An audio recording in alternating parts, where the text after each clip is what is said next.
Assalamualaikum, good afternoon and salam sejahtera everyone. Thank you for taking your time this afternoon to join this webinar titled Depression, Anxiety and Panic Attack, Understanding and Management. My name is Dr. Rafidah Bahari. I'm an assistant professor at the Faculty of Medicine, University of Cyberjaya, and I will be your moderator for the session. Before we start, I would like to highlight a few housekeeping rules.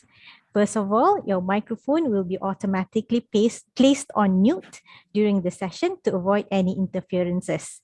Secondly, if you have any questions throughout the webinar, please submit your question in the Q&A box. You can find the box at the bottom, and we will pick up the questions from there.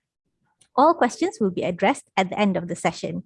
The slides and recording of today's session will be made available at SMR website. Now, I'm honored to introduce to you our speaker for today. She is Associate Professor Dr. Anasuya Jagatesan, Dean, Faculty of Psychology, University of Cyberjaya. Dr. Anasuya holds a doctorate in counseling and has worked at Help University and Taylor's University in leading various undergraduate and postgraduate psychology and counseling programs.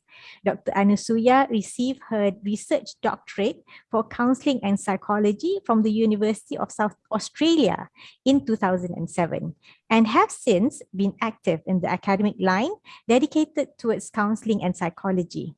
After her stint as an associate professor at Help University for almost a decade, Dr. Anasuya went on to become the psychology program director at Taylor's University. In 2020, she became the director for the Center for Human Excellence and Development, as well as the program director for the University's Master of Counseling Psychology. Let us welcome Prof. Anasuya Jagatesan to share a presentation with us on depression, anxiety, and panic attack, understanding and management. Professor, the floor is yours. Okay, thank you very much for the very complimentary description of myself. Thank you all for joining me on this Thursday afternoon at 3 o'clock to talk about, stress, anxiety, and depression. Now, I'm going to be honest. When you're sharing about stress, anxiety, and depression, I really love questions because we can share it on a theoretical framework or a theoretical scale, but that is not what you are experiencing within your family. It is not what you are experiencing in your environment or in your home. So very much, I would love for anybody, if you have any questions, put the questions in the chat, put the questions in the areas that you are encouraged to put in, because this is not a theoretical topic that I want to discuss. I want to discuss this with you in terms of a human being, in terms of as people. We are going through COVID, we are going through these times, there's a lot of stress, there's a lot of anxiety, panic attacks that people get because now, no masks, we have to wear masks. What is happening? I have to do a presentation. I've not done a face-to-face presentation in 2 years. All of these things lead to disequilibrium within ourselves and create stress and anxiety. So that is what I'm addressing today, and I'm very happy to keep my presentation short and allow for more space for question and answers if that's what you all want. If you all want, of course, more theory, that is easy enough to do as well. So keep in mind that anytime you all have questions, as the moderator said just now, feel free to share in the chat box. Now I'm going to start sharing screen, and we'll start doing the speech part of the session first, okay? Oops, starting on the back slide instead of the first slide. Okay, there we go. Okay, so what are we talking about? Mental health. People, leave me alone. I hate I hate everybody. I don't want anybody to be there. And then after that, nobody recognizes that I need somebody. Sometimes when it comes to mental health, we don't understand that the signals we give people is, I don't need help. I don't want help. And actually you need help. Sometimes some of the people who give out the most blaring signals of I need help actually don't need help. So what you need to do is you need to take human beings as they are. If you go and ask me, is there one sign, is there one symbol that is universal for everybody that person needs help? There isn't. Sometimes when people say, I need help, they actually want money. They don't want help. So, even when people say, oh, they ask for help, yeah. If they ask specifically for mental health help, then yes, that is obviously the biggest sign. But for underlining signs or hidden signs, it's individual by individual. I mean, unlike statistics, when it comes to human beings, each individual is unique. Each individual, yes, we have got grouped behaviors. We have got specific things that we can group together as cues of certain behavior. But at the end of the day, the individual's needs has to take precedence over anything else. So we have to check on the individual's behavior. Okay, so I hope that's a good starting point for everybody. So right now, when we're talking about COVID, and we're towards the end of COVID is going to finish. But why are we talking about COVID still? Because COVID still and has in the last 2 years increased government control. My Sajatra, how many of y'all like My Sajatra? How many of y'all put there, I like My Sajatra? Every time you go, you have to have your phone. I'm sorry, sometimes I forget my phone.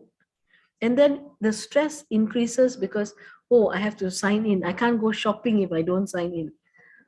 I mean, it has increased government control, it's decreased personal freedom. I actually get stressed from having to sign in more than anything else. And I'm like, why do we need to sign in still? I mean, everything seems to be changing now. How long more do we need to sign in? So those are stresses. Uncertainty of the future. What's going to happen now? There has been a lot of revelations from COVID. Some of the revelations of COVID are as simple as we don't like online as much as we thought we did. We don't like work from home as much as we originally thought we did. So the world of the future is going to change. Is there going to be another super virus? How would we react to another super virus coming up? We don't know, and it creates stress. There's a lot of external pressures right now from different countries. There's a lot of rumor mongering. There's a lot of conspiracy theories out there. All of that creates stress. One of the worst things from COVID that a lot of people don't realize is that it has increased domestic violence. Why? Because people are trapped with their abusers. The people who are abusive now have got their victims right in front of them, and people who are victims have no place to run. So the domestic abuse, domestic violence went really high up during COVID. Self-efficacy has decreased. We can't do things by ourselves. We need help to do certain stuff. Mental health issues has increased across the board. And of course, with all that, suicide rates have gone up. Suicide rates have gone up, quite significantly in most countries in the world right now. You think that people are dying, but why would you want to have suicide rates? Because people can't stand all of the above. All of the above factors has led to increase of suicide rates. So the impact of COVID on mental health has been bad. There's no other way to say it. It has been really bad. It has been quite impactful. We also have got something called ambiguous and complicated grief. Many of us have not had a chance to go for funerals. We have not had a chance to say goodbye. We have not had a chance to see family members who, we feel we owed them and now they've died and we didn't even go for their funeral. So these kinds of situations that is happening in the world that we are experiencing leads to now when we have funerals, grief becomes not so easy to manage. Grief becomes confusing. You feel more anger and you feel kind of like, and the anger can actually be kind of put at us.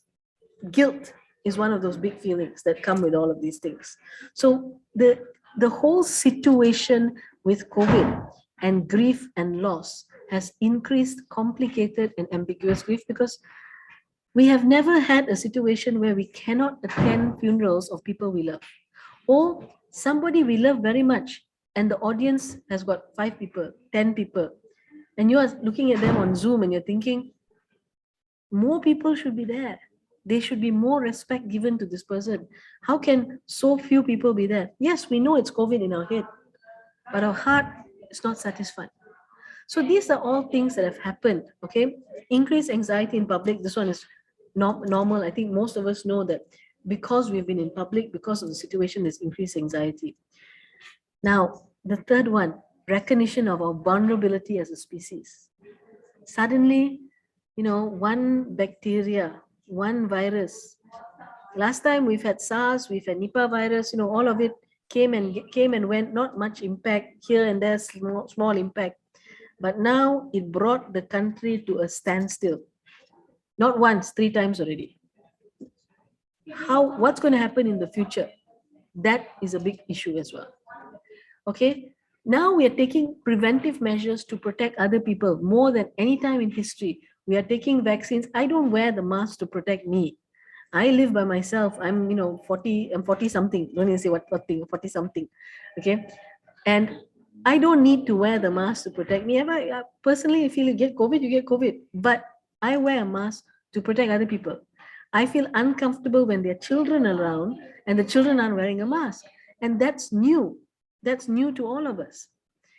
Shrinking of social skills and capacities. Many of us don't realize how badly we do at public speaking nowadays. How comfortable are you going up to strangers and saying hello?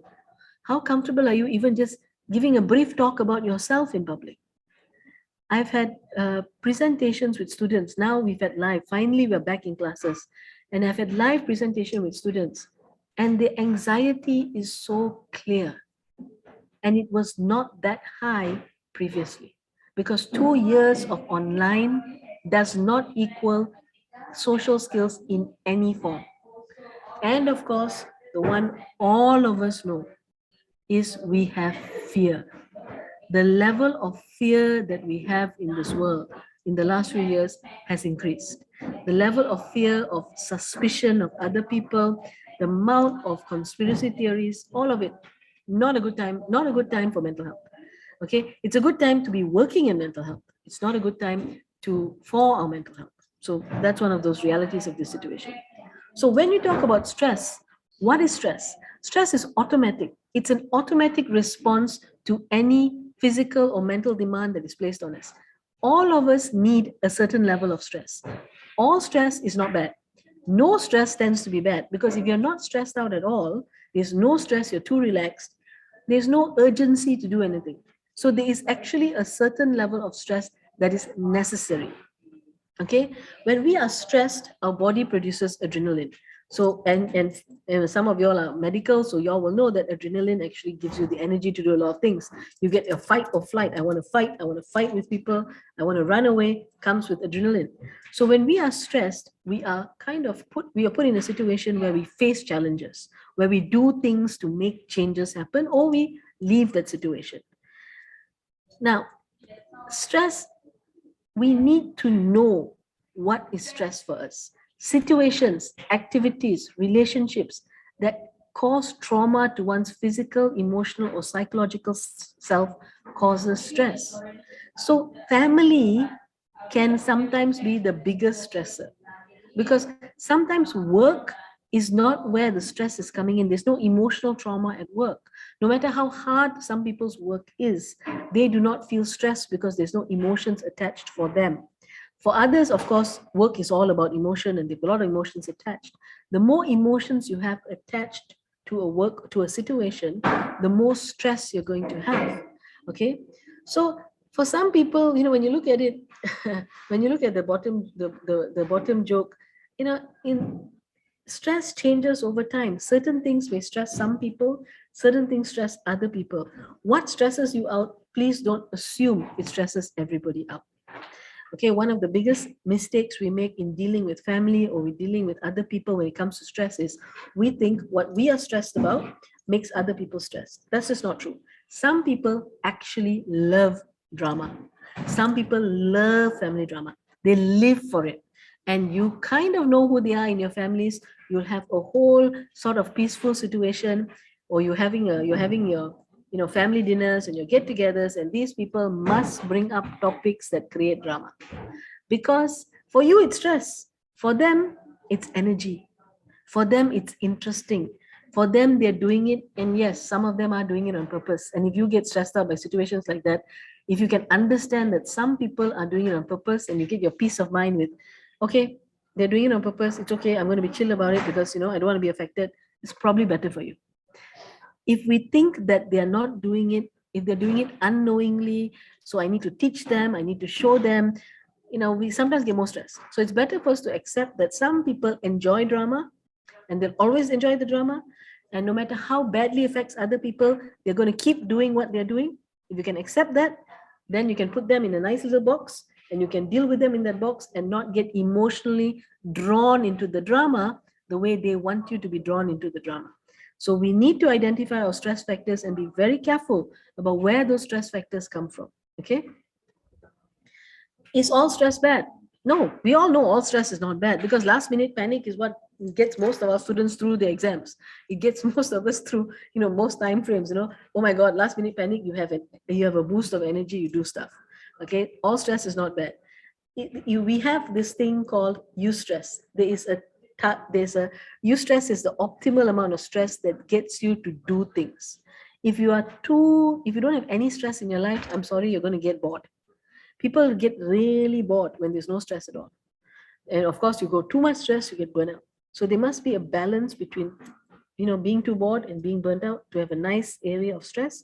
And when we have that optimal stress, we are actually functioning at the best. Because at that point in time, you have enough adrenaline in your system to get the work done.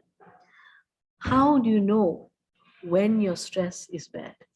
Usually, your efficiency starts to be impacted.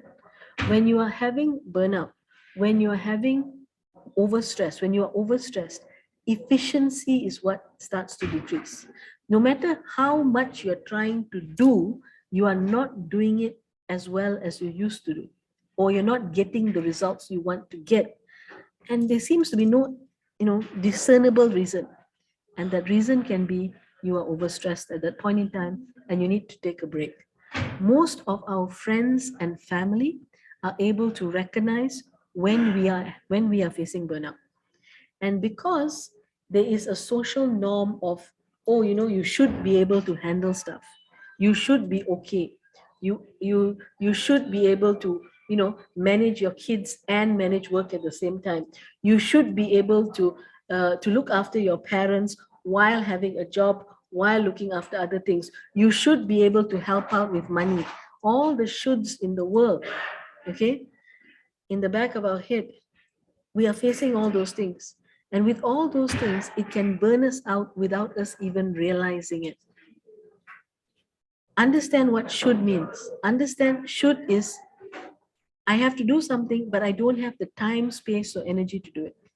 And the more shoulds you have, the more you are in burnout. Usually it's, I have to do this. I have to do it, I'll do it. I must do this, I'll do it.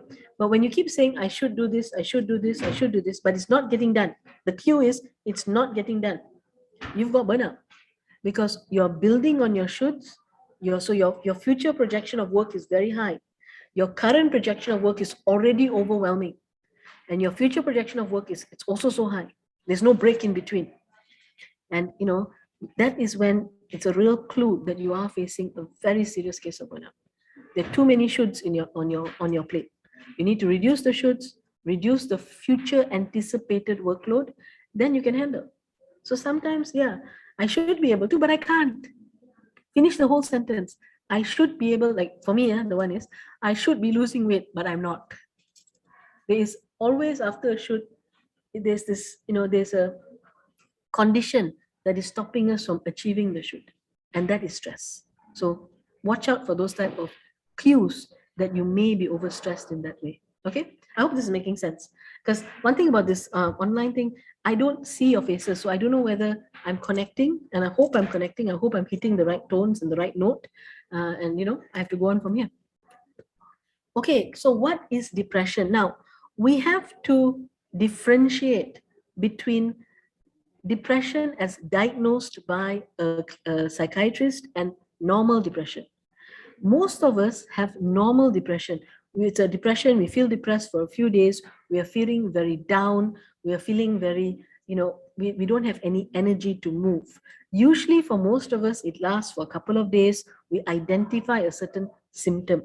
We identify a certain cause of this depression, like it can be something bad going on at work. It can be, you had a breakup. It can be you lost, it can be you lost your handphone for some people. It can be, somebody is sick. Lots of things can create depression. So depression is a common and a potentially serious medical illness. So they're two separate issues. Major depressive disorder is when you have a disorder that requires medication and you have to see a psychiatrist. Okay. But if you don't have major depressive disorder, you just have depression. Depression is, it affects how you feel, where you feel negatively towards most things. There's a consistent and persistent feeling of negativity in life. Okay. It is very treatable. Even major depressive disorder is treatable. That just requires a bit of medication. But depression in itself, in its normal state, it can be managed. Depression causes feelings of sadness and of loss of interest in activities that you once enjoyed. It can lead to a variety of emotional and physical problems and can decrease your ability to work and function. Now, when we are depressed, we tend to behave in a depressing manner. When we are depressed, we don't want to get out of bed. We don't want to leave the house. We want to be, we want to hide. Here's the thing about depression. If you behave in a way that fosters the depression, you will feel more depressed. It's an emotion that feeds on itself. So if you are feeling depressed, and I'm going to tell you this, when I feel depressed, and I do feel depressed every now and then, I'll give myself 2-3 days to be depressed. And after that, I need to get out of it. So I will do things differently. So 2-3 days, what I'll do, stay in bed, don't get out of bed, watch TV the whole day, or hide under the bed. Don't even know, sometimes don't even watch TV, sometimes just sleep. Switch off all the lights, don't want to have any sunlight, hide under the covers, cannot move, don't want to think, don't want to switch on the computer. Yeah, but then I get sick of myself. I make an effort and I say, okay, I don't want this. What other choice do I have? My choice is either I allow this to become a disorder where I need medication, or I don't want this. I don't want this for me. I want to get out of it. And it's very hard. Nobody ever says this is easy. But at that point, we need to get out of bed.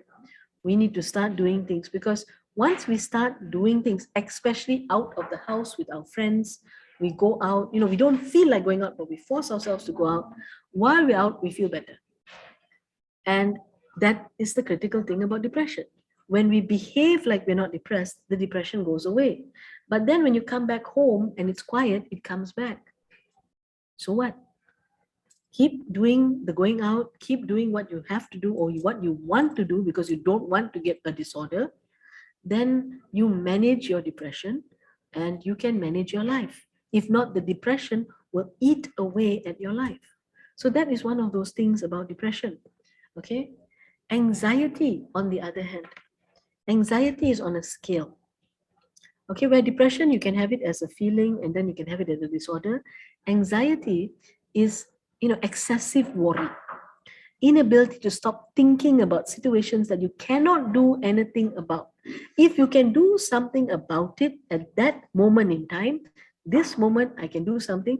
I have an anxiety right now that just say I think my handphone is on, or my handphone battery is going to die. So I have anxiety right now about it. I take my handphone, I plug my handphone in, anxiety goes away, no problem. It's not an issue. Minor anxiety, small amount of anxiety. So I can do something about it. I can stop thinking about it. I can correct it. However, anxiety is the inability to stop thinking about a situation that you cannot do anything about. So I have left my handphone at home. I've forgotten my handphone today. I'm sitting down here at work. I've already posted on Facebook or the other social media, my phone is at home. I can't do anything about it. Can't do anything about it. Until I get home, the phone is at home. But now the anxiety, what if somebody is calling me? Oh my God, what will happen? What if what is there an emergency? Can you do anything about it other than leave work and go and take your phone? No, you can't. But anxiety is when we are worrying about something, at that point in time, there's nothing we can do about it. So why are you worrying? So that is a normal anxiety. We have something that at this point, and most of us, the anxiety comes, we have planned an event. We have done our event. We've done all the work for the event. At night, we're sitting down in bed. We're thinking about the 10,000 things that can go wrong. You have just made planning into anxiety. Planning is, have you done everything that you can do? Yes. What are you doing sitting in bed worrying about it? What will worrying about it achieve? Nothing, except you like to worry. And some of you like to worry. And if you like to worry, continue, go ahead, because that's your habit. You like to worry, you enjoy worrying, enjoy. If you don't like worrying, then think about something else. Thinking about something else means you have to actively engage your brain in some other activity. That's where the idea of counting sheep came in. Instead of thinking about your worries, you think about counting sheep. Much better if you can say, if you're religious, chant prayers, that actually helps. If you're not religious, or you don't want to chant prayers, do what I do, is be very creative in your brain and make up a whole long convoluted story in your head where you tell yourself a story until you fall asleep. Think about anything except the problem. Think about anything else except the problem. Think about what you enjoy. Okay. So, if not, it's you're anxious because you can't do anything about it. So persistent. Now, there's another type of anxiety which is also becomes, you have normal anxiety, and of course you have an anxiety disorder. An anxiety disorder is when you have a persistent feeling that something is wrong without cause. Most of us have a cause. So all the examples I talked about earlier, at work you have a project, blah blah blah, that you have a specific cause. When you have it as a disorder, you have a feeling that something is wrong, but there's nothing wrong. Everything is okay, but you just feel cannot get over the thought that something is wrong. Something is looking at you, something is worrying you, there's something just behind that you don't know about. Now that requires medication again. It requires intervention. In fact, you don't need to take medication for that. You need counseling for that. You need therapy for that. And that requires therapy and medication because you're now creating an anxiety in your head over something that does not exist. Okay. And when we are very anxious, we are restless, we are easily tired, because why are we tired when we're anxious? Because the brain uses energy as well. Muscles use energy, we understand that very easily. But the brain uses equal or more amount of energy when it's processing and it's thinking. So when you are worrying, you are using your energy in your body for worry. So then you're going to get fatigued. You're going to get tired. Okay? Because you're using energy. It's simple as that. Because the worry is in your brain and it's distracting you, you have poor concentration on things that you need to concentrate on. You get highly irritable because you can't have sleep and you're fatigued. You have muscle tension because your muscles react to the fact that you are feeling anxiety. Anxiety is fight or flight.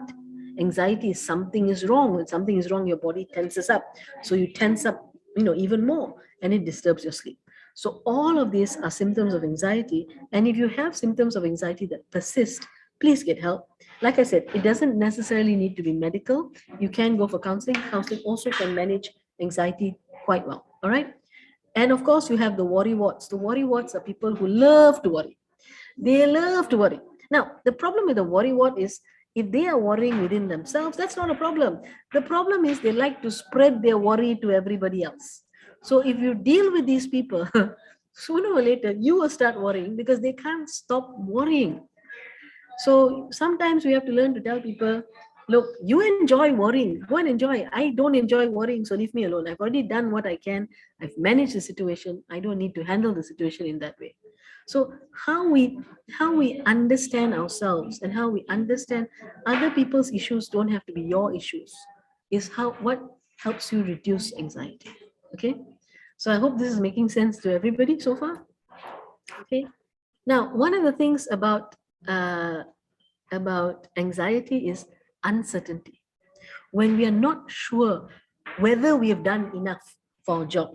So remember just now I told the scenario where we have a project, we've done everything we can, at night we're sleeping. So if we are sleeping and we think, what else can I do? I'm not certain. Have I done enough? Maybe I have not done enough. That is what feeds anxiety. This idea that it is not enough.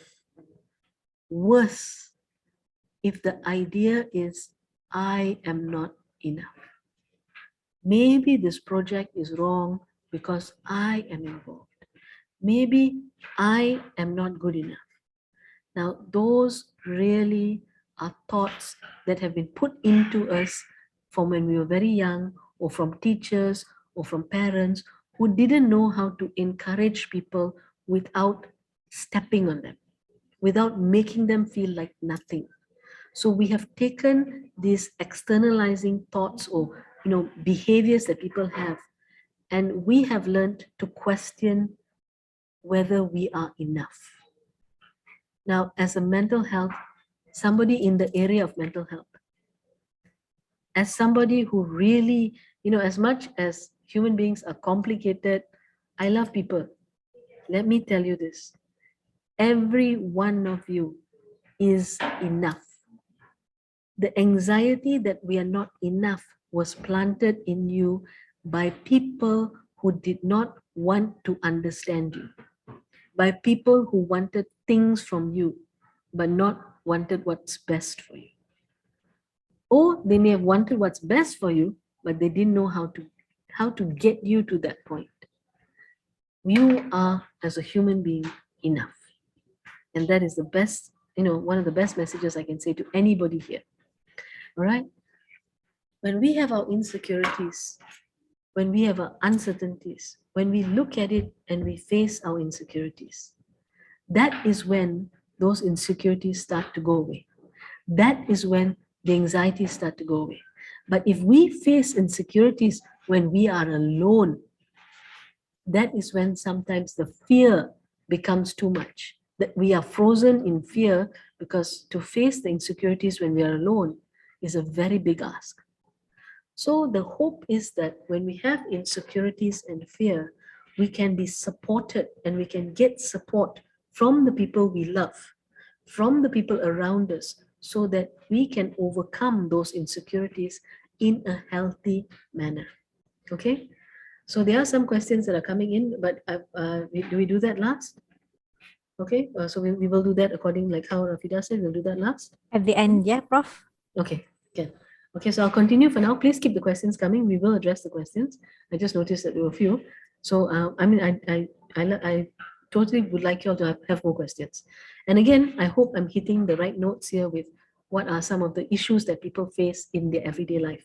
Okay. Now, other than uncertainty feeds anxiety, we have panic attack. So, what is the difference between anxiety and panic attack? Anxiety is like, this feeling of, of worry, of, something is not right. A panic attack is a discrete period of intense fear and discomfort. It's a fear and discomfort that overwhelms our capacity to manage in that situation. Usually, fight or flight, you need to run, you need to hide, you need to move away from that situation because you're under a panic attack. Some people, when they're in panic attack, they have no external symptoms. They get very quiet. They freeze. They literally freeze and they're panicking, but they cannot show the panic. And other people have physical symptoms of panic, where I've actually seen people end up curled up in a corner in a room and they're shaking. They don't know what's causing it. They're under attack. And the hard part about panic attack is it can happen without you knowing what was the trigger of the attack. Panic attack happens when there are different theories depending on whether you believe that the subconscious or unconscious exists or not. Now, I believe in the existence of the unconscious. And when you have a panic attack, what happens is something in the environment has sparked a memory or reminded us of something in the unconscious. And that unconscious memory is so discomforting to ourselves, it can create a panic attack. Panic attacks under COVID have increased, especially in public, where for 2 years people have not had so much interactions with other people. So now when they're interacting again, they're scared. And it can lead to a panic attack because the brain says, I don't know how to react. I don't know what to do. What do I do? What do I do? What do I do? Panic, overwhelmed. So when you're in a panic attack, it's a feeling of overwhelm. Usually it's short. Usually it is one off or two off, and it doesn't happen again. So some people can get confused about why in that situation I had a panic attack, but I've never had a panic attack before. After only that one time, it was something in your unconscious. But some people have panic attacks almost regularly. That is again when you need to have therapy, because something in you is not happy. It's afraid. And one of the things about panic attack is that there is fear involved. That's why it's panic. All right. So And what happens when we are panicked? We follow our instincts, and our instincts are bad. We don't think properly. We are not clear on what we're thinking. And when we have a panic attack, we make wrong judgments. And those wrong judgments can have long-term consequences that are negative. Especially if you're young, especially if you're in public. When you're in a panic attack, um, we don't control the situation around us. So if there are people in the situation around us that wish us harm, having a panic attack makes us very vulnerable to be abused. And has that happened? Yes, it has happened. And it is quite unfortunate when it does happen, but it does happen. Because unfortunately, not everybody is good. And panic attacks, when it's obvious somebody's in a panic attack and they're in a vulnerable state, they are always going to be one or two, they may be, unfortunately, some people who take advantage of that. So be very aware that when people are in panic attack, their instincts are quite bad. For people who have got no visible sign of a panic attack, they're not showing that they're in a panic attack, but they're panicking. They may make decisions at that point in time that are quite detrimental. And that is the more dangerous one. The obvious one, when you're in the corner and you're panicking in the corner, very obvious you're panicking in the corner. But the panic attack, when you have got no visual sign that you're panicking, but you're trying to make a decision and you make a wrong decision at that point in time, that can be dangerous. One of the biggest ones is, should you get behind a wheel of a car? You're in a panic attack, you want to drive away, you feel you want to drive, you want to run away, you want to leave, but you're not in a state of mind to actually drive. Now, people in panic, they can drive wrongly. It's like somebody is under intoxication. You can have an accident, and that again has happened before. So you need to understand that when we make some decisions when we're panicking, it's going to be a bad decision. And sometimes the best thing to do is, if you're panicking, is not make decisions at that time. Is to let other people, or not let other people, but at least let the panic subside, because panic attacks tend to be short. They tend to be a short burst of panic. You're panicking for a short period of time. So if you can breathe through that period of time, if you can go through that period of time without delay your decision, then you make a better decision at the end of it. I'm speaking of panic attacks as if you're in physical danger. One of the biggest forms of panic attack is when one family member is sick, or when family members, are in distress. Then we panic, and that's when people give medicine to children that they shouldn't give to children. People, like I said earlier, they get behind the wheel to try to drive when they shouldn't be driving, and they create more problems. They don't call for help. One of the things about panic attack is freeze. So when they're frozen, they don't call for help. They don't reach out for help because they're panicking. And sometimes that's why people don't reach out for help. They're in panic. And then people blame them. Why didn't you reach out for help? But because they were panicking. Panicking comes from, the reaction is not same for everybody. But what is the feeling inside is the same. The feeling inside is, I'm stuck, I'm trapped. What am I supposed to do? Oh, I can't think. That's the big one. I can't think. That's panic attack. Okay. So panic attacks can be very bad. Okay, like some of them you can control. You just have sweating, you're trembling, that's a panic attack. But you can have palpitations. You can have, you can fear, you can suddenly feel you're going to die. You can feel, dizzy, nausea, chest pain, choking. So panic attacks can actually have physical, reactions on the body that you can really feel that you're going to die or you're having a heart attack. There are people who felt that they had a heart attack or they're having an asthma attack, and actually it's just a panic attack. So it can be bad. It can feel bad.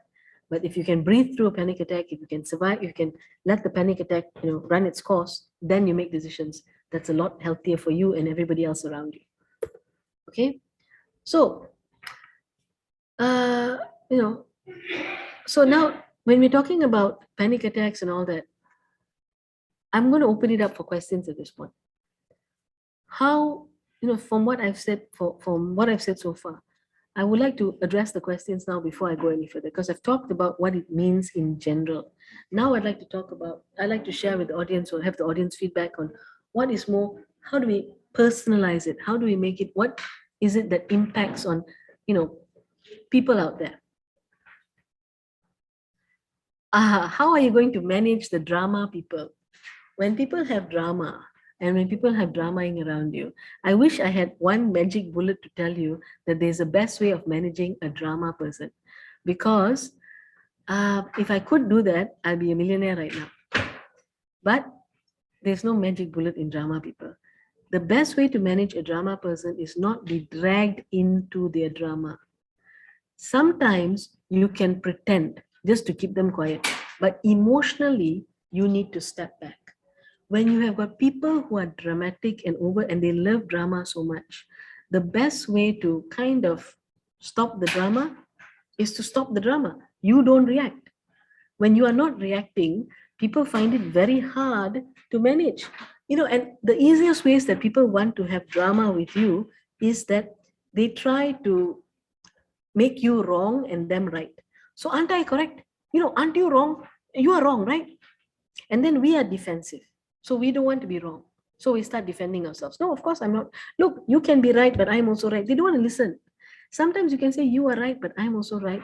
They don't want to listen. They just want to be right. You know what you do?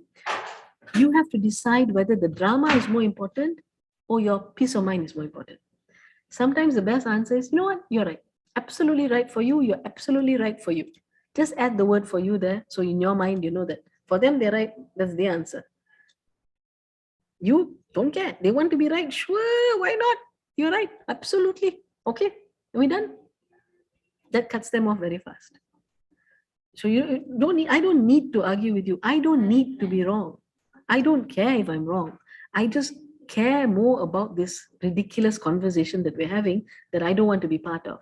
And if I don't want to be part of this conversation, then okay, fine. You want to be right so much, you're right. See how fast they last. It's really malicious compliance and it works. Okay, you'll annoy people very well, but it does work because you've just said they're right. There's nothing else that they can say. They've got no place to attack you. Okay, so sometimes that's the easiest way of doing it. You can't do it all the time, but sometimes that's the easiest way of doing it. The other way is, which is a bit harder, is to, when you see people who are drama, they have a build-up. They usually build up to a point of drama and they build up to a point of making an issue out of something. So if you can recognize that behavior, and these are usually family members, so you know them and you can see them building up to it. If you can leave the room before they build up in a very polite way. So the easiest one is, oh, excuse me, I just need to go to the ladies for a while. Physically take yourself away from that situation. Then when you come back, they would have changed the topic. But if you keep sitting down there and talking, you know it's going to lead to a build-up. So sometimes we can't manage that person, we can manage that situation. So I hope that helps with, I'm going to give 2 ideas of how to manage, the situation of the person. Physically just leave the room, even for a few seconds, few minutes. Oh, there's somebody at the door, I need to go and answer something. Or I need to go to the ladies. It cuts off the drama at that point. Sometimes you got no choice. Some people really force you to fight. And then, you have to do what you have to do. Okay? What are usually symptoms of anxiety at the workplace? What do we do and how do we overcome anxiety? I've already mentioned anxiety is not always a bad thing. I said stress is not a bad thing. Now, stress is not a bad thing. Anxiety means you're worried. What are you worried about? What is the cause of your worry? Now, if you're always worried in your workplace, what is it within the workplace that has made you vulnerable? Because if you are worrying in your workplace, if you have anxiety in your workplace and you cannot identify, is it about your skills? Is it about your colleagues? Is it about the job itself? Is it about, what is that worry about? So if you're in a workplace, the idea of anxiety, it should be limited to, I'm anxious over one particular job or one particular thing or one particular task. Not a problem. That's normal. But if I'm anxious all the time at work, then it's time to find a different job. Either the workplace does not suit you, or something is wrong, or there's no match, or there's bullying in the workplace. One of the major causes of anxiety is bullying. And, it's not the job, it's the people around you and their behavior. So you need to sit down and understand and address, where is your workplace anxiety coming from?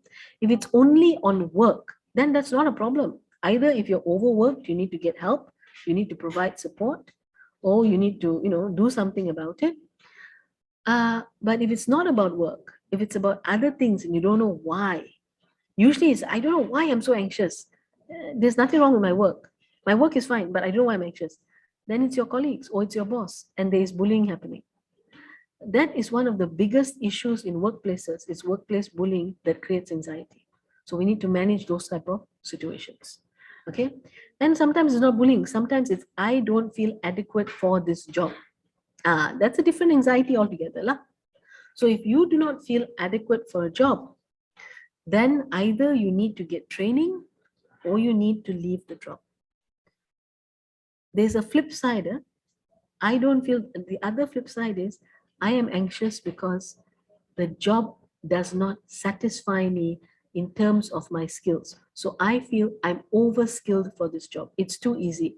So in my life, sometimes what we do is, when we are not challenged, the anxiety comes in because I don't feel challenged. It's too easy. It's too, it's not getting me what I want in the future. And you know that in the future, this job is just not going to get you what you want.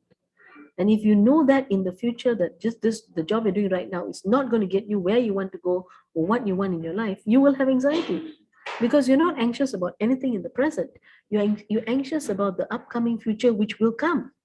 It will come. The future will come. And in workplaces, the future that comes is predictable based on your job, your environment, and there's a level of predictability that is not there in your private life. In your private life, it depends a lot on individuals. But in the workplace, there's a lot of structure in a workplace that allows the future to be easily projected to some extent.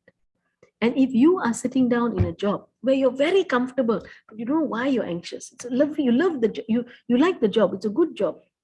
But when you project it into the future, is it getting you anywhere?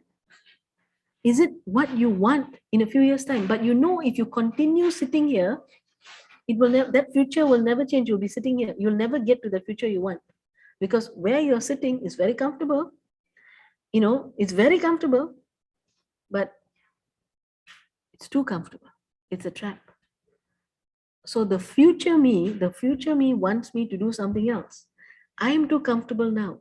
That creates a workplace anxiety that is very unique to that individual, and usually requires that individual to say, you know what, my comfort zone is my poison. I need to move out of the comfort zone.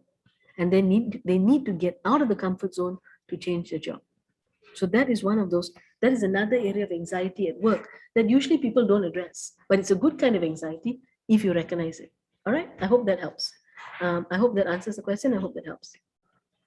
Okay, the next question is, I try to get 8 hours or more of sleep every day, but I still feel fatigued and my attention span at work is short. Ooh. Okay, if you are getting 8 hours of sleep or more, now, are you sleeping? Are you oversleeping? Here's one of the funny things about this. Oversleeping kind of leads to fatigue, because you've passed one sleep cycle, and you've gone into another sleep cycle, and then you have to wake up because you think you're sleeping longer, but actually you've done enough sleep. So now when you're sleeping longer, you need to fulfill another sleep cycle, which is too long. And you're waking up halfway through, you can actually fatigue yourself in that way. So you need to know whether you are sleeping enough for you, not whether you're sleeping enough according to a measure that is out there. So try to see whether you are sleeping enough for you and you're not oversleeping, because oversleeping still leads to fatigue. Now, but you're saying that you're fatigued and your attention span is short at work. So I'm going to ask you about burnout. Are you stressed out to the point of burnout? Because if you're burning out, then you're burning out. Burning out has nothing to do with sleeper. Burning out has got to do with when you're awake and you're functioning, you are stressing yourself at a high level. You have high levels of stress. You have high levels of dissatisfaction. You are not in equilibrium. So this is while you're awake. And going back to sleep and waking up doesn't change how stressed you are, because the situation has not changed. Until the situation changes, until you change the issues in your lifestyle or the issues at your work or the issues in your day-to-day functioning that's creating the stress is there. But if you can address the issues and reduce your stress, then you can sleep. But understand this, sleep does not cure stress.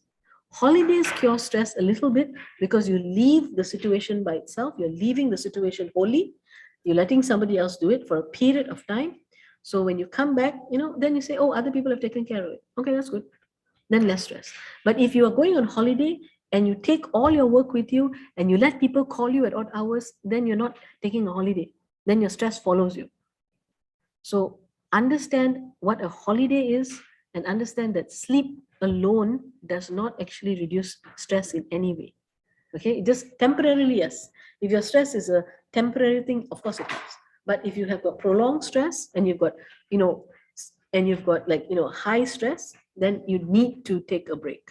You need to give other people the work. You need to understand that I can give other people the work, that there are other people there who can do the job, and I don't have to bear the whole load by myself. All right. So I hope that answers that question as well. Okay. Again, there's no feedback here, so I don't know whether I'm answering the question correctly or not. I hope I'm answering. I'm sorry if I don't answer it exactly, but I hope I'm getting through to everybody. Okay.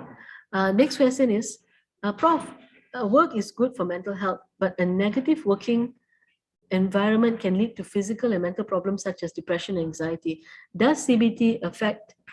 Yes. Does CBT effective to treat depression or anxiety disorder? Yes. CBT is effective. It is proven to be effective in more than one ways of treating anxiety and depression disorder. So are other methodologies. Now, having said that CBT is effective, it doesn't mean that CBT methodologies suit everybody. Because some people are very cognitive in nature. Some people already try to outthink their problems and try to manage and think through their problems, and they can't. So then maybe that modality is not suitable for them, and a different modality may be more effective for that person. As a modality in terms of statistics, CBT has been proven to be effective in managing these issues.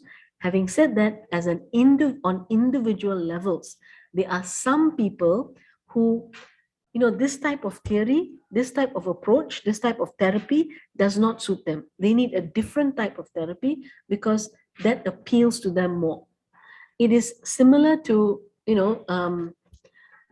weight loss. Some people diet alone, some people need diet and exercise, some people, certain kinds of diet suits them better. Same thing. Certain kinds of therapy suit some people better than other people. And we have to understand where we're coming from. We have to see our needs and we have to address our needs. And by the way, sometimes it's not the CBT, sometimes it's a therapist. Not everybody will suit every therapist. Sometimes we will get therapists, we will get practitioners who we don't like for whatever reason. We see them as a therapist and we go, I can't trust this person. I don't know why. Everybody says this person is the best therapist on the planet, but I hear the person and I'm thinking the person is talking nonsense. If you find yourself in that situation, get another therapist, because there are a lot of factors that give trust, that allow us to trust people or allow us to get help from people. And if you find that there are individuals that you instinctively don't trust, it could just be they smell funny or something about them reminds you of somebody you don't like. And it may not be the therapist's fault at all. It's just your own something inside you that says, I don't like this person. It's okay. Go find another therapist. Please don't feel shy to shop for therapists. If the approach you don't like, if the therapist you don't like, you are paying, you are the client, feel free to find a different therapist. That is well within your right to do. Okay? And if you don't like a therapeutic modality, then you tell the therapist, and if the therapist says, I only use this modality, find a different therapist, because sometimes it is good to try different things. Okay? So that's the answer. Okay, sometimes when I get super anxious about something, I tend to puke. Oh, no, it's better to puke. Sometimes I get super anxious, I tend to puke multiple times. Is it better to hold it in or just go with it? Please go with it. You hold puke in, you're going to get acid in your esophagus. You're going to get, I think the medical doctors may answer this a bit better than me. Okay, I'm just going to answer, let me not answer too medically. I suddenly realized there may be medical doctors or medical students in the room, and feel free to correct me if I'm wrong. But for me, as somebody who, when I am very anxious, I will puke. That's one of my things. I have had stomach issues, and so I do tend to throw up when I have if my stomach, if things are not sitting well, I will throw up, and I will tell you there is a relief from throwing up. So, but you need to watch for it becoming bulimia. So if you're throwing up too much, anything can become addictive. So if every time you are anxious and you get anxious very often and you throw up, you can be creating a point where you have more medical conditions for yourself, because if you puke too often, it's going to destroy your throat, it's going to destroy your mouth, it's going to destroy your teeth, and there can be other issues as well. So have the idea of that, puke it out, but then make sure you get the help so that it doesn't come so often. All right. How to help someone who is going through depression and taking medication? Be there for them. When you have somebody who is going through depression and taking and they're on medication, they're on their medication. So sometimes we need to go out together. Let's go out together. Let's go out together. Let's do things together. Don't ignore, uh, unless you are being overwhelmed. Help people on a level that it doesn't infringe on your mental health and your happiness as well. So I can give this person this much of time, give them that much of time, and then move forward. If the person is guilting you, if the person is trying to get you to help them and feel guilty when you don't jump every time they say jump, that's not helping, and that doesn't help you. And we don't help anybody if we are forced to help someone, or we are helping to a point where we infringe on our personal mental health and happiness. So keep that in mind, that when you're helping another person, it cannot be at the expense of yourself. And if somebody is actively trying to guilt you to help them at your expense, you are in a toxic relationship and you perhaps need to move out of that situation. Right? That's what you really call toxic friendships. When it's you need to give me, you need to give me, you need to give me. And they use depression, they use anxiety, they use mental health, and they say, I can't function, I need your help, the only one, if not I'll kill myself. At one point you must turn around and say, you need to get medical attention. I cannot do this anymore because I am being affected. So you know what, these are the contact lines for proper support. Please call them, because I can't do this without hurting myself anymore. So sometimes we have to make those hard stands, but we can do those hard stands very gently. We can be very gentle, we can be very diplomatic when we make it, but we are still making a hard stand. And that hard stand is to protect yourself, because you are as important as that person. Sometimes we think other people are more important than us, and that's a fallacy. You are as important as anybody else, and your mental health matters as much as anybody else that you're trying to help. Okay? Okay, how do you manage yourself facing toxic people in your life? Oh, this is another one. I wish I could answer all these questions 100% because I would be so rich. Again, I can only give you my limited experience in managing toxic people in my life. I will tell you honestly, some people I've cut off totally. And these are people who are family, and it has got repercussions. But at my age, I'm no longer in my 30s, I'm in my 40s. I am in a position where I can say, okay, I'm done. I'm just done. But that is not a position that I was in when I was in my 30s. When I was a few years ago, I was not in a position to say I'm done and cut people who are toxic, who are family members out of my life. So what I do is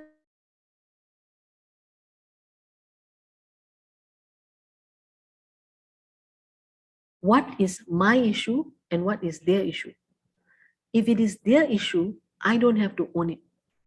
No matter how much somebody tries to push the responsibility on me and say it is my fault or my reason or I am the reason, because toxic people like to make you feel guilty. So they'll come with all kinds of, verbiage and all kinds of stories of why you are responsible for their happiness. You are responsible for nobody's happiness but your own. Everybody is responsible for their own happiness.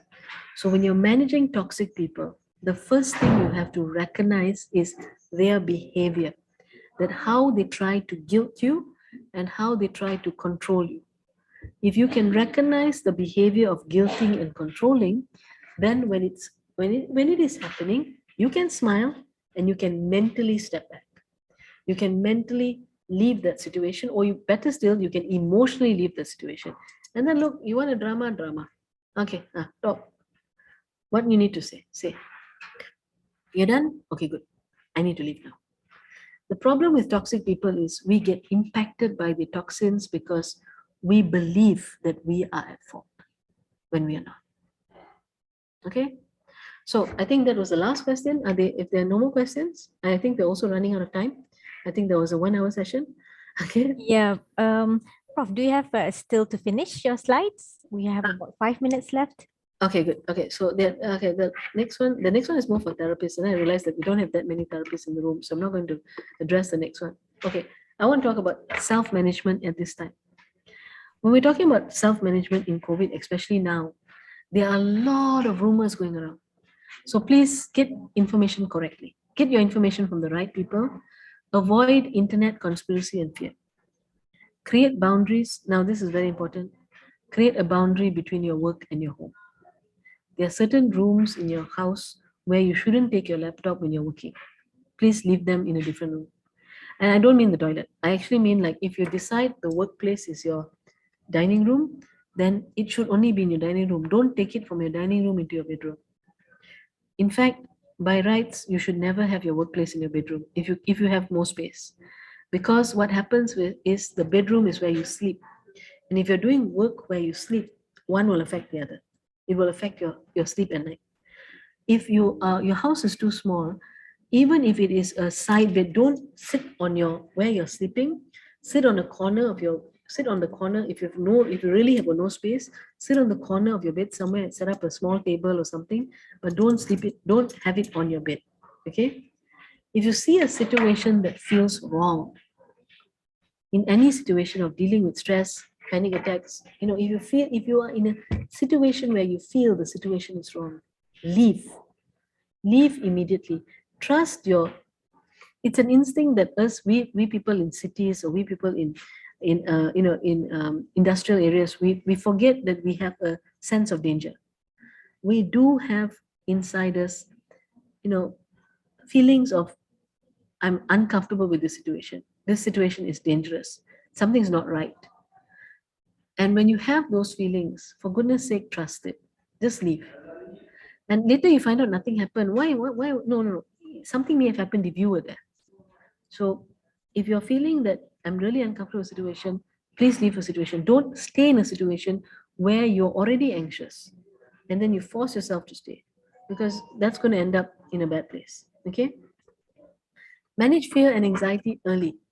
So again, with the leaving early of a place that causes you anxiety, when you start feeling anxious at the beginning of it, one of the worst things we can do is have this thought, oh my God, I'm anxious. I'm going to get more anxious. Oh my God, I'm going to get more and more anxious. Oh my God, panic attack. A panic attack is coming. I'm going to get a panic attack. I'm going to get, we obsess over, I'm going to get anxious. I'm going to get a panic attack. I'm going to get depression. And what happens? Self-fulfilling prophecy, all three things happen. You get your panic attack, depression, anxiety. When we start we start feeling anxious, we start feeling depressed, we start feeling anxiety, what do? We behave in the way we want to behave, as if we don't have anxiety, we don't have depression, we don't have fear. If it's panic attack, the easiest thing to do when you're feeling a little bit panicky is to breathe. Not breathe, not deep breaths like that. That's one of the biggest fallacies people do. When they say deep breaths, it's like breathe in, breathe out, breathe in, breathe out. No. You are supposed to breathe, hold, and breathe out. The whole part is where you regain control. When you're panicking or you're anxious, it's very hard to hold your breath. So when you're trying to take control of yourself and you're feeling a bit panicky, breathe in, hold your breath, just for a few breaths, and then breathe out. Breathe in and hold your breath and breathe out. As you hold that breath, that is when you will gain control of yourself and reduce your ability to panic. Okay, and reduce the likelihood of it going out. Not reduce, not stop. Reduce the likelihood of it going out into panic attack. And another one that you can do is very subtle. say you're in a crowd and you're feeling panicky or you're feeling anxious, the other one you do is control your eyes.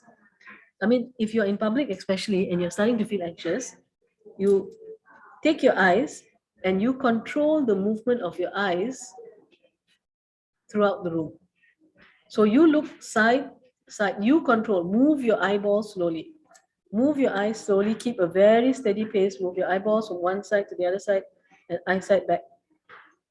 What you are doing is you are taking control physically to then allow your your psyche or your emotions or whatever that's causing it to follow that control. If you allow yourself to not get in control, that's when it happens. And the easiest way to control ourselves is physical. So breathing is physical. That's why people use breathing, because you don't need anything else. But the other one is actually, to look one side and very slowly move your eyes, scan the room, scan the area, slowly, slowly scan. Breathe while you're doing it. Allow yourself to breathe, and you'll find yourself getting more and more in control. Okay, so those are two tips that you can use. Other people use tapping. So another one which is also quite well known is, if I'm anxious or you're feeling anxious, anxiety, start tapping. Rhythmic beatings of the body, it just helps you calm down. So this is another thing that helps people calm down. Okay, I know there's some whole school of tapping and all that. I'm not that into that. I just use it to calm. Just that if you need to calm down, then you do. I tend to do this. I do this a lot when I want to calm myself down. I don't tap. I self-soothe, which is also self-soothing behavior. Okay, so you need to know yourself, what you're comfortable with. I tend to use the looking around the room and self-soothing as my ways of relaxing. Other than that is massage. And I love massage, but that's so my last statement before I finish is, when you're going through hell, keep going. One of the biggest things and the biggest mistakes we make is when we are going through hell, we stop. We think it's too hard. So what has happened? You are still sitting in hell. When you are going through hell, you have to keep walking. The alternative to not doing something about your depression, to leaving the house, is getting more depressed. So you have an alternative of choose. It's not easier. It's not easy to get out of the house when you're depressed. It's not easy to get out of bed when you're depressed. But what is the alternative? The alternative is to sit there and stay in hell. I choose to get up and get out of it, no matter how hard it is. Because, emotionally, stuff in my life, I've been to hell. And I've been out of it. And I don't like it. So I'll keep walking. Okay? And I hope that everybody else also in the room, whatever you're going through, you find the strength to keep walking. Because being stuck in hell is no fun. Okay. I think that's it for me. Thank you for listening. I think we're out of time. Was there some other questions or something like that? No, if not, then I'm fine. Okay. Thank you. There are questions in the chat. I heard for someone that caffeine or food can. Hey, who told you caffeine can increase anxiety? Yeah? Whoever told you that, absolutely, for me, it's wrong. Now, for me, I like caffeine. I will relax when I have my coffee. For some people, they react differently to caffeine. For some people, they do get anxious when they drink caffeine. Please choose, know yourself. There's just one question here. And know yourself enough to know which one is it for you. I relax when I have caffeine. I relax when I have my coffee in the morning. You tell me not to have the coffee in the morning and you'll see a much more anxious version of me. Okay, so choose. So if they're naturopaths and all that in the room, they may disagree with me, but just too bad. I like my coffee. Okay, so there you go on the coffee. I don't know whether any other chats in the message box. Let me just have a quick look at it. No, the rest is high and all that. That was only question. Yeah, okay. I don't think there's any more questions. Okay, thank you very much, Prof. Anasuya, for such an enlightening talk. I really like the words at the end. Unfortunately, that's all the time we have for today. Again, thank you very much, Prof, for sharing your expertise with us. Yeah. And for everyone who attended this very beneficial talk, thank you very much for your participation. Yeah. I wish you all a very good day and have a good rest. Thank you. Everybody.